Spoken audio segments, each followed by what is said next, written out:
नमस्कार, सुप्रभात। सुबह के 7 बजने को हैं। 7 की बड़ी बात लेकर मैं हूं आपके साथ तृप्ति सोनी। शुरुआत करते हैं कोरोना के आंकड़ों से। छत्तीसगढ़ में बीते 24 घंटे में 1285 नए कोरोना मरीज मिले हैं। 26 मरीजों की मौत हुई है और 3119 मरीज कल एक ही दिन में ठीक हुए हैं। एक्टिव मरीजों की संख्या 21,090 रह गई है और अब तक 9,81,860 संक्रमण के मामले सामने आ चुके हैं। 13,243 मरीजों की मौत कोरोना काल में हुई है। छत्तीसगढ़ में अब तक 9,47,527 मरीज ठीक हुए। तो लगातार घटते आंकड़े, लेकिन खतरा अभी टला नहीं है। एक दिन में 1,285 केसेस सामने आए। अभी भी पूरा देश और प्रशासनिक व्यवस्था तीसरी लहर की तैयारी में है, तो आपको भी तैयार रहना है। कोरोना गाइडलाइन का पालन करना है, क्योंकि कोरोना से बचने के लिए सिर्फ और सिर्फ कोरोना गाइडलाइन ही सबसे कारगर है। इसके अलावा वैक्सीनेशन भी लगातार जारी है। वैक्सीन आपको सुरक्षा दे रही है। आपकी बारी आए तो वैक्सीन जरूर लगवाइएगा। 24 घंटे में 1,285 कोरोना मरीज मिले हैं छत्तीसगढ़ में और रफ्तार धीरे धीरे कम होती जा रही है। 26 मरीजों की मौत हुई है। छत्तीसगढ़ के मुख्यमंत्री भूपेश बघेल आज दुर्ग और बालोद जिले को सौगात देने वाले हैं। करीब 685 करोड़ रुपए की लागत के 244 कार्यों की सौगात मुख्यमंत्री देंगे। दुर्ग में लगभग 285 करोड़ रुपए लागत के 57 कार्यों की सौगात मुख्यमंत्री देने वाले हैं। बालोद में 399 करोड़ रुपए लागत के 187 विकास कार्य और इसका शिलान्यास और लोकार्पण मुख्यमंत्री करेंगे। सीएम हाउस के दफ्तर में दोपहर 12 बजे वर्चुअल कार्यक्रम होगा। वर्चुअली उद्घाटन होने जा रहा है। दुर्ग और बालोद को आज सौगात मिलने जा रही है।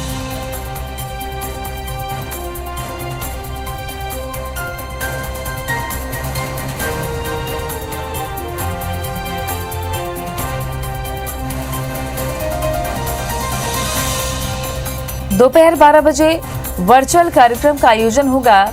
685 करोड़ रुपए की लागत के कुल 244 विकास कार्य हैं, जिसका शिलान्यास और लोकार्पण वर्चुअली मुख्यमंत्री भूपेश बघेल करेंगे। विकास कार्य हैं जिसका शिलान्यास और लोकार्पण वर्चुअली मुख्यमंत्री भूपेश बघेल करेंगे। आज राजधानी में हल्ला बोल होने जा रहा है। बीएड डीएड संघ प्रदर्शन करेगा। छत्तीसगढ़ में प्रशिक्षित बीएड डीएड संघ का प्रदर्शन होगा। चयन के बाद भी नियुक्ति नहीं मिलने से जो चयनित शिक्षक हैं वो नाराज हैं। सीएम हाउस का घेराव करने के लिए कोशिश करेंगे बीएड डीएड संघ। रायपुर में हजारों कैंडिडेट जुटने वाले हैं। 9 जून को भूख हड़ताल की तैयारी है। इधर पूर्व सीएम रमन सिंह ने ट्वीट कर सरकार पर निशाना साधा है।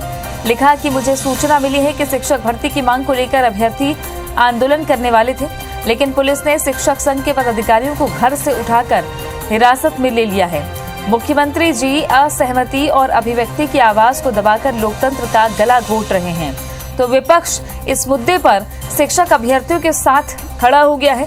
दूसरी तरफ लगभग 14,580 शिक्षक इस इंतजार में बैठे हैं कि कब नियुक्ति होगी, स्कूल खुलने पर नियुक्ति होगी। ये सरकार का तर्क है। सरकार का तर्क ये भी है कि कोरोना की वजह से नियुक्ति नहीं हो पा रही है, लेकिन शिक्षक जो भावी शिक्षक हैं, जो चयनित अभ्यर्थी हैं, उनका कहना है कि वो हर स्थिति में पढ़ाने को तैयार हैं। जो रैंकिंग आई नीति आयोग की, उसमें भी छत्तीसगढ़ पिछड़ा है पिछले साल के मुकाबले। इस पर भी अब सवाल खड़े होने लगे हैं। प्रदर्शन आज एक बड़ा प्रदर्शन होने जा रहा है। मध्य प्रदेश की बात करें तो बीते 24 घंटे में 571 कोरोना मरीज मिले हैं। बीते 24 घंटे में 32 मरीजों की मौत हुई है। 1,782 मरीज स्वस्थ हुए हैं। एक्टिव मरीजों की संख्या 8,860 रह गई है। मध्य प्रदेश में अब तक 7,85,767 संक्रमण के मामले सामने आ चुके हैं। 8,369 मरीजों की मौत हुई है और अब तक 7,68,538 मरीज स्वस्थ हुए हैं। मध्य प्रदेश की खास खबरों पर जानकारी के लिए हमारे साथ में शिखिल बिहार जुड़ गए हैं। शिखिल, आज क्या खास रहने वाला है एमपी में?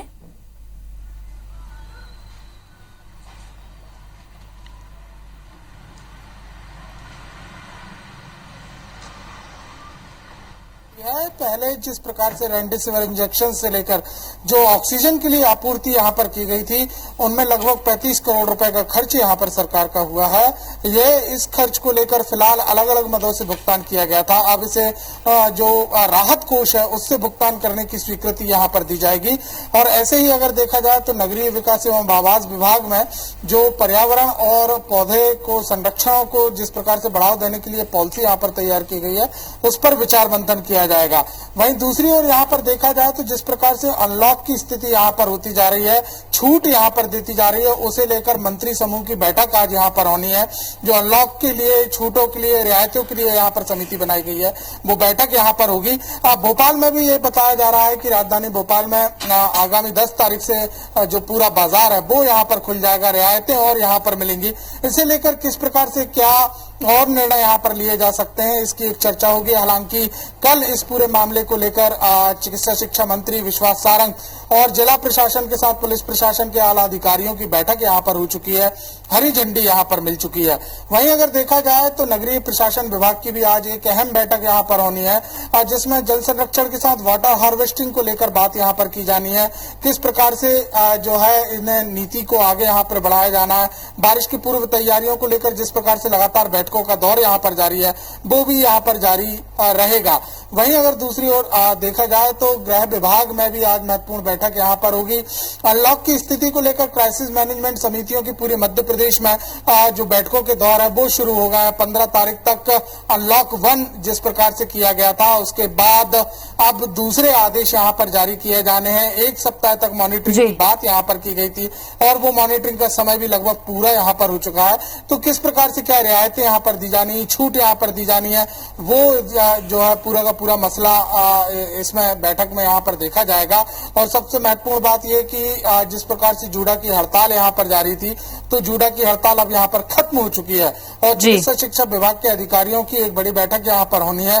कल हालांकि एक आदेश यहाँ पर पारित कर दिया गया है जो स्टाइपेंड से संबंधित है और 6 आदेशों में से एक जो मांग रही है, इनकी माफ कीजिएगा, जूडा की है, उनमें से एक मांग को फिलहाल यहाँ पर माना और बाकी की जो मांगे यहाँ पर हैं उन्हें लेकर आज एक बैठक यहाँ पर की जा सकती है। कल सिर्फ चर्चाओं का दौर यहाँ पर रहा, आदेश देर रात को यहाँ पर जारी यहाँ पर कर दिए गए थे और उसे देखते हुए आज फिर चिकित्सा शिक्षा महकमा बाद आदेश जारी किए जा सकते हैं। शुक्रिया आपका शिखिल जानकारी के लिए।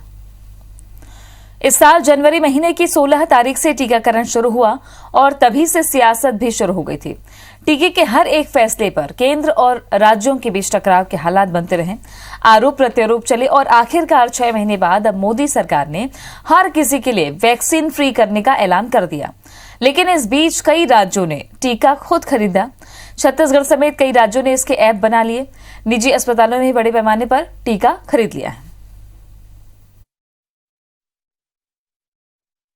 21 जून सोमवार से देश के हर राज्य में 18 वर्ष से ऊपर की उम्र के सभी नागरिकों के लिए भारत सरकार राज्यों को मुफ्त वैक्सीन मुहैया कराएगी। करीब 32 मिनट के अपने संबोधन में प्रधानमंत्री मोदी ने कई अहम ऐलान किए, लेकिन जो बात सबसे महत्वपूर्ण रही वो ये कि 21 जून से देश में सभी को केंद्र सरकार की ओर से मुफ्त वैक्सीन मिलेगी। किसी भी राज्य को वैक्सीनेशन पर अब खर्च करने की आवश्यकता नहीं होगी। निजी अस्पतालों को भी पहले की तरह 25% वैक्सीन देने की प्रक्रिया जारी रखने की बात प्रधानमंत्री ने कही। प्रधानमंत्री ने कहा कि कोरोना की दूसरी लहर से अब भी जंग जारी है।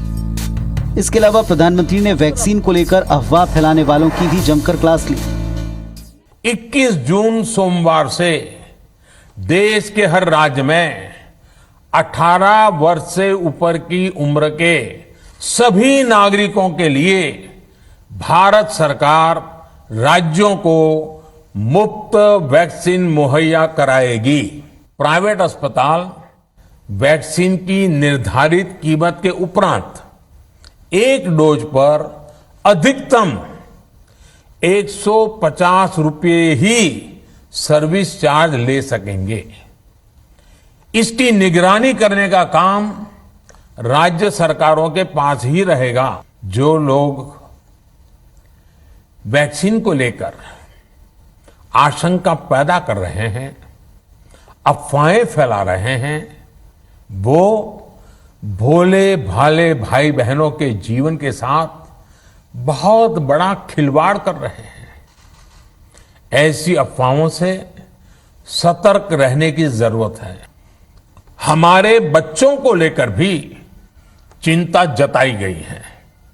इस दिशा में भी 2 वैक्सीन का ट्रायल तेजी से चल रहा। प्रधानमंत्री ने अपने संबोधन में कहा कि राज्यों की मांग पर यह फैसला लिया गया, यानी राज्यों के पास वैक्सीनेशन से जुड़ा जो 25% काम था उसकी जिम्मेदारी अब केंद्र सरकार उठाएगी। प्रधानमंत्री के फैसले को छत्तीसगढ़ बीजेपी ने ऐतिहासिक और स्वागत योग्य बताया, तो दूसरी तरफ सत्तारूढ़ कांग्रेस ने केंद्र सरकार की नीति पर सवाल उठाए। एक तरफ केंद्र सरकार के द्वारा 23 करोड़ लोगों को वैक्सीन लगाने के लिए राज्यों को निःशुल्क में वैक्सीन की व्यवस्था की गई, उसमें भी यहाँ के राज्य सरकार ने राजनीति की। 2 महीना तक लगने नहीं दिया गया, भ्रम फैलाने के निर्मित सरकार के द्वारा की गई। सुप्रीम कोर्ट ने भी फटकार लगाई, लोगों ने भी कहा, तब जाके केंद्र सरकार की नींद खुली है और अब जाके फ्री वैक्सीन की बात कर रहे हैं। जो राज्यों पे ब्लेम लगाया जा रहा है वो सरासर अनुचित है। तो देर आए दुरुस्त है, जो होना चाहिए था अब दोबारा फिर से हो रहा है। ये तो चेंज ही नहीं करना चाहिए था, गलत नीति थी। अब 25% प्राइवेट सेक्टर के लिए उपलब्ध करा दिया।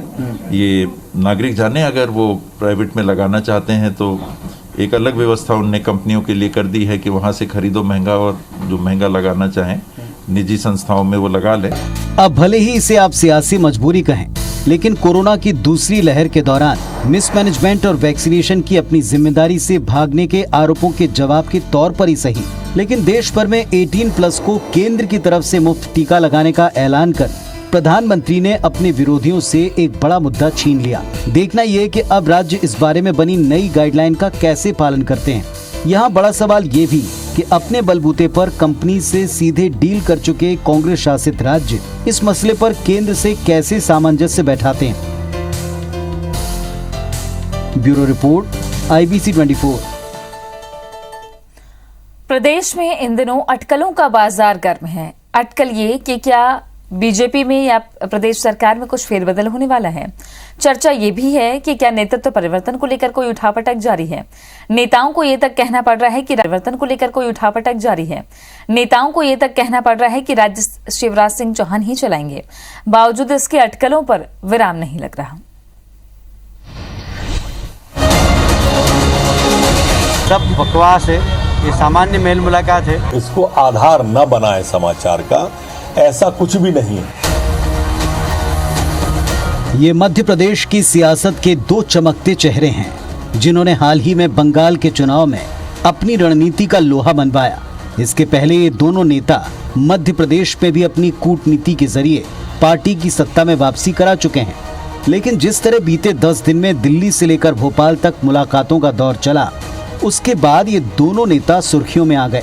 दरअसल कैलाश विजयवर्गीय और नरोत्तम मिश्रा ने पिछले कुछ दिनों में दर्जनों नेताओं और विधायकों से मुलाकात की। इसके बाद मध्य प्रदेश में सत्ता और संगठन में बड़े बदलावों को लेकर कयास लगाए जाने लगे, लेकिन दोनों नेताओं ने साफ साफ और बार बार इन तमाम अटकलों को खारिज किया। भारतीय जनता पार्टी पूरी तरह से शिवराज सिंह जी और BD शर्मा जी के नेतृत्व में एक है, संगठित है। माननीय शिवराज सिंह जी मुख्यमंत्री थे, माननीय शिवराज सिंह जी मुख्यमंत्री हैं, माननीय शिवराज सिंह जी मुख्यमंत्री रहेंगे। ये सामान्य मेल मुलाकात है। आजकल कोविड में लोगों के पास काम भी कम है, तो कम से कम अपने व्यक्तिगत संबंध ही मधुर कर रहे हैं, और उसको राजनीतिक रंग देना मैं नहीं मानता कोई बिल्कुल नहीं। शिवराज जी के नेतृत्व में ही प्रदेश चलेगा। बीजेपी के दोनों दिग्गज नेताओं ने भले ही स्पष्ट कर दिया हो कि मध्य प्रदेश में CM शिवराज के नेतृत्व में राज्य और सोशल मीडिया पर परिवर्तन को लेकर सारी खबरें बकवास हैं, लेकिन बीजेपी के भीतर के माहौल पर कांग्रेस पार्टी अब भी कटाक्ष कर रही है। कांग्रेस ने ट्वीट कर तंज कसा कि बाईटवीर CM की दौड़ से बाहर हो गए, इसीलिए शिवराज सिंह का समर्थन कर अब डैमेज कंट्रोल की कोशिश है। कांग्रेस ने यह भी लिखा, कौन चखेगा CM पद का स्वाद, कैलाश, VD, उमा या फिर प्रहलाद। वहीं पूर्व मंत्री PC शर्मा ने कहा कि बीजेपी के कई नेता उठापटक तो कर रहे हैं, लेकिन सीएम शिवराज सिंह ने भी कच्ची गोलियां नहीं खेली। वहीं इस पर बीजेपी प्रदेश अध्यक्ष वीडी शर्मा ने कांग्रेस पर अनर्गल बातें फैलाने के आरोप लगाए। मुख्यमंत्री शिवराज सिंह चौहान जी ने भी कच्ची गोलियां नहीं खेली है और मैं समझता हूँ बात सिद्ध हो रही है। कैलाश विजयवर्गीय जी जब वहाँ कुछ नहीं कर पाए वेस्ट बंगाल में, तो यहाँ क्या करेंगे? और उनके आसपास उनके इर्द गिर्द सब चीज़ें घूम रही थी। प्रहलाद पटेल साहब दमोह में कुछ नहीं कर पाए, उनके आसपास पूरी चक्री घूम रही थी। तो नतीजा तो ये होना ही था। सोशल मीडिया पर और ये सारी बातें, मिलना जुलना तो सहज होता है लोगों का एक दूसरे के साथ। मनुष्य हैं तो आपस में मिलेंगे ही। तो इसलिए ये दुष्चक्र करने का प्रयास कांग्रेस जो कर रही है, ये मैं इसको ठीक नहीं मानता। कुल मिलाकर प्रदेश में बीजेपी के सीनियर लीडर्स के मेल मिलाप ने कई अटकलों को जन्म दिया है। सोशल मीडिया में नेतृत्व परिवर्तन के कयासों की खबरों पर चर्चा लगातार होती रही। अब कैलाश विजयवर्गीय और नरोत्तम मिश्रा दोनों इन खबरों का स्पष्ट खंडन कर चुके हैं। पर सवाल ये उठता है कि क्या इस खंडन के बाद इन अटकलों पर विराम लगेगा? नवीन कुमार सिंह, IBC 24, भोपाल। बीजापुर में नक्सलियों ने समर्पित नक्सली रामाकृष्ण उर्फ मोटू मडकाम को कोरसागुड़ा से अगवा कर लिया। इस साल जनवरी में 3 नक्सलियों ने सीआरपीएफ के डीआईजी के सामने सरेंडर किया था, जिसमें मोटू मडकाम भी शामिल था। वो बासागुड़ा राहत शिविर में रह रहा था। एसपी कमलोचन कश्यप ने अपहरण की पुष्टि की है और अब पुलिस मडकाम को ढूंढने में जुटी हुई है। के संतोष जुड़ गए हैं ज्यादा जानकारी के साथ में। संतोष, कैसे अपहरण हुआ, क्या जानकारी है इस पूरी खबर के बारे में? जी, बीजापुर जिले के बासागुड़ा थाना क्षेत्र का घटना है, जहां पर बीजापुर जिले में अभी तर्रम में सिलगर जो मामला है कैंप हटाने का, उसके सुलझा ही नहीं है। उसके बाद नक्सलियों ने रविवार की बीती रात में रामाकृष्णा जो पूर्व नक्सली है, जो आत्मसमर्पण किया हुआ था जनवरी के माह में, उसको अगवा कर लिए हैं। अभी तक उसका कोई सुराग नहीं है, लेकिन उसकी पत्नी ने ढूंढने के लिए अटकली जंगल की ओर गई हुई जो उसकी जान बचाने के लिए, लेकिन अभी तक किसी तरह का सुराग निकल के सामने नहीं आया है। शुक्रिया आपका संतोष जानकारी के लिए। भोपाल से एक तस्वीर सामने आई है, जहां शराब दुकान पर पुलिस कर्मी का वीडियो वायरल हो रहा है।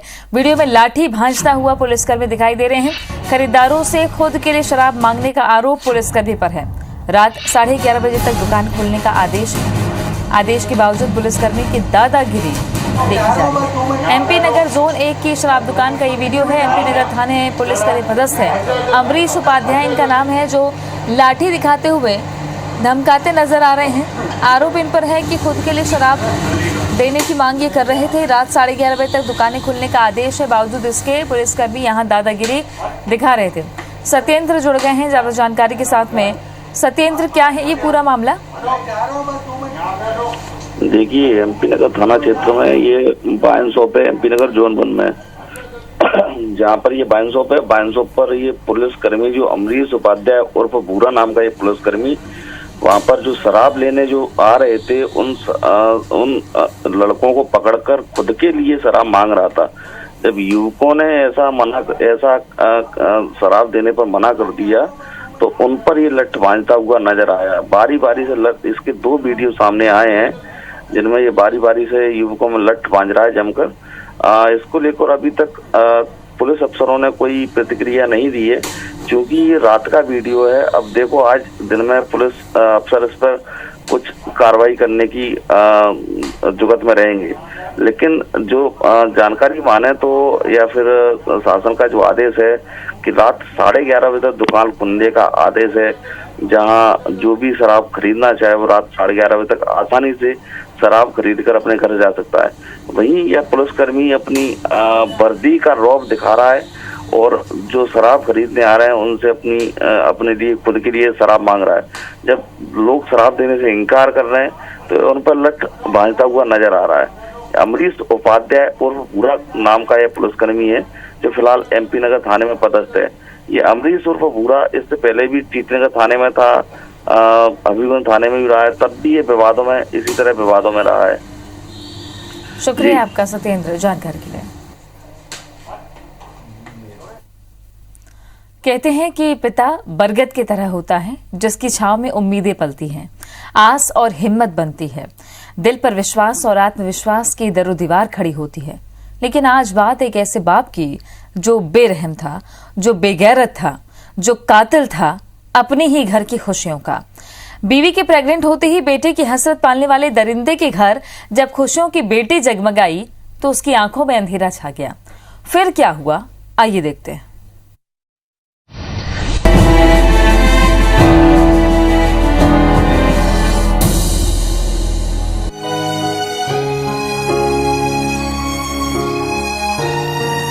दर्द से भीगी ये आवाज और ये तड़प उस माँ की है जिसने कभी कोख से 3 महीने पहले इस मासूम को जन्म दिया है, जिसके गले में उसके दरिंदे बाप के ये मौत वाले निशान हैं।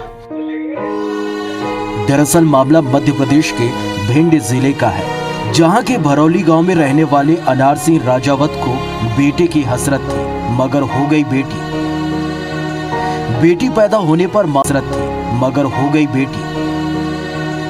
बेटी पैदा होने पर मासूम की मां शालिनी राजावत तो प्रताड़ना का शिकार हुई ही। हैवान बाप की नजर बेटी की मासूम जिंदगी पर भी थी। उसे बेटी के कत्ल का मौका तब मिल गया जब शालिनी वॉशरूम गई। लौटते तक मासूम के गले में गहरा घाव था, मुंह से झाग निकल रहा था और वो दर्द से तड़प रही थी। शालिनी के मुताबिक उसके पति ने अपनी बेटी का गला बनियान से कसकर दबा दिया। पास में इसके घर वाले कोई नहीं चाह रहा ये बच्चे जिए, मैं मर जाए। मैंने रात को फांसी से फांसी लगाई गई और मारे में तो लड़की। शालिनी अपनी घायल बेटी को अस्पताल ले जाने के लिए मिन्नतें करती रही, मगर दरिंदा नहीं माना। आखिरकार शालिनी बच्ची को लेकर एसपी दफ्तर पहुंची। एसपी ने तत्काल सभी आरोपियों के खिलाफ कार्रवाई के निर्देश दिए हैं। बच्ची जिसकी उम्र लगभग 4 से 5 महीने है, उसकी माता का ये कहना है कि उसके पिता ने, क्योंकि लड़की है इसलिए उसको मारने की कोशिश की और उसके गले में निशान मिले हैं। तो इस मामले को काफ़ी सीरियसली लिया जा रहा है और तुरंत जो है चाइल्ड लाइन हेल्थ केयर में बच्ची को भेजा गया है और थाना प्रभारी स्वयं आकर इसका संज्ञान ले रहे हैं। कानूनी रूप से जो भी उचित कार्रवाई होगी पिता के विरुद्ध की जाएगी। सरकारें करोड़ों का बजट रख रही है कि लोग बेटी बचाएं। समाज जागरूकता अभियान चला रहा है, लेकिन जब तक अनार सिंह जैसे एक भी दरिंदा इस समाज में है, बेटियां महफूज नहीं है। दिलीप सोनी, IBC 24, भिंड। बेटियों के लिए चाहे तमाम योजनाएं हों, बेटियों के लिए चाहे जागरूकता के कई कार्यक्रम हों, लेकिन घर के अंदर बेटी का सम्मान बहुत जरूरी है। ये जागरूकता खुद से होनी बहुत जरूरी है। साथ की बड़ी बात में आज के लिए बस इतना ही। आगे देखिए छत्तीसगढ़ी भाषा में खबरों का बुलेटिन हमर बानी हमर गोट राहुल के साथ।